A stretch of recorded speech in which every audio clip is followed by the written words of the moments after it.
What's up guys, Mafia here, and I wanted to talk about this indie Battle Royale game called Islands of the Nyne. If you've heard of it before, that's because it's actually not so new. Early access started back early July of this year, and while the game looked like a top contender at the time, people were afraid to buy into the $30 price point and feared the game would go nowhere, which is exactly what happened. Not long after Islands of the Nyne was released on early access, developers went quiet. No new updates were happening and the people who bought the game stopped playing. From July to late August, the player count dropped 88%, down to a peak of 1,155. 1 month later, another 86% decrease in players, which left only 164 people at peak, with an average of only 34 people playing at a time, was left. October is the same thing, and with an average player count of 8, we can assume that Islands of the Nyne was a complete failure and abandoned by its developers. Then, YouTuber Big Fry TV releases an interview with the founder of the game, Rob Logan. In an hour-long interview, he asks what happened,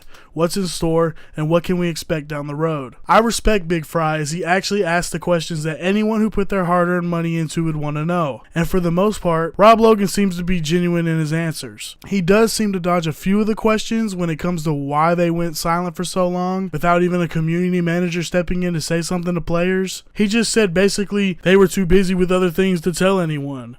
I don't know. With the free-to-play weekend that is happening right now, Defined Human Studios pushed a 1.5 patch to Islands of the Nyne, which includes a good chunk of content and a price cut to $10. What I found the most interesting was the skin to win beam drops, where in every beam drop that spawns, there's a 50% chance that an exclusive skin weapon spawns inside of it, and whoever loots it gets to unlock that skin forever on one condition: you need to win the match with it in your inventory. There are 10 different skins with 2 of each rarity, even legendaries. So this is cool as fuck, and I can't lie, it's what initially got me a little hype for the free-to-play weekend. They've also added a scrap system where you can sell the stuff you don't want and use those scrap points to level up your guns. Each level improves your weapons following stats by a degree. Aim time, reload times, with the P90 being excluded, ADS movement speed, hipfire accuracy, muzzle speed, rate of fire, and headshot damage. They say they are working on the balance issue as time goes on. This is pretty cool and gives you a chance to power yourself up a good amount from kills by scrapping an entire player essentially. They now removed armor loot and personal shields and have it where you spawn in with the helmet on and have a regenerative shield on top. It gave me a Halo feel while I was playing. Personally,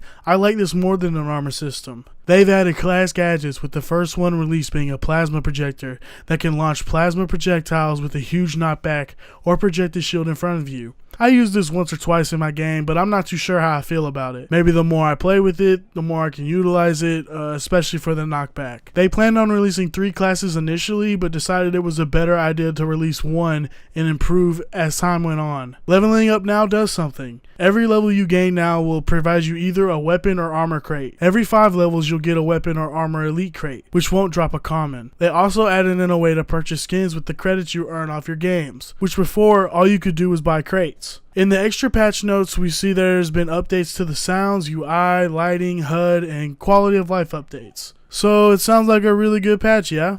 Only problem is, it's a little too late for Islands of the Nyne. It's going to be hard to get the people who spent $30 for this game 4 months ago to come back, even though they are offering a thank you package to anyone who bought the game before free-to-play weekend. In my opinion, the only way to get people to really come back and play Islands of the Nyne is if the player base is large and active. On the first day of free-to-play weekend, the game peaked at 756 players, but in less than 24 hours, the peak has almost dropped to half that with 436. I suspect the numbers are going to continue to drop until the second when they have an Islands of the Nyne open tournament. That might drive the players up again, but I don't think it will stay. In my opinion, the 2 real ways Islands of the Nyne can attempt to stay alive is by either offering the game as a free-to-own forever for a short amount of time, maybe a week or 2, and then go back to $10. Or we're looking at the game becoming full-blown free-to-play. I just don't see the need to buy this game when we have plenty of other games in the same category that are better, updated much more frequently, full of active players, and cheaper, if not free. Take a look at Last Tide, the underwater Battle Royale game. They had multiple free weekends where the player count was a good size, just like Islands of the Nyne. But as soon as the free weekend is over, it's a ghost town again with the average of 3 players online. If you really want people to play the game, you guys know what you have to do, but I just don't think you're willing to let go of that entry price. Maybe I'm wrong and they will go free to play after this weekend when the numbers drop back off. So as of now, I have to say even at $10, Islands of the Nyne is not worth the money. While being a really fun Battle Royale experience that brings a Crisis, Halo, Counter-Strike feel to the genre, the player count drop is very concerning, and promises by the devs really can't be trusted at this point in time as they have just come out of their coma. If you guys enjoyed the game or my video and thoughts, leave a like and subscribe and comment below. Thanks guys, Mafia out.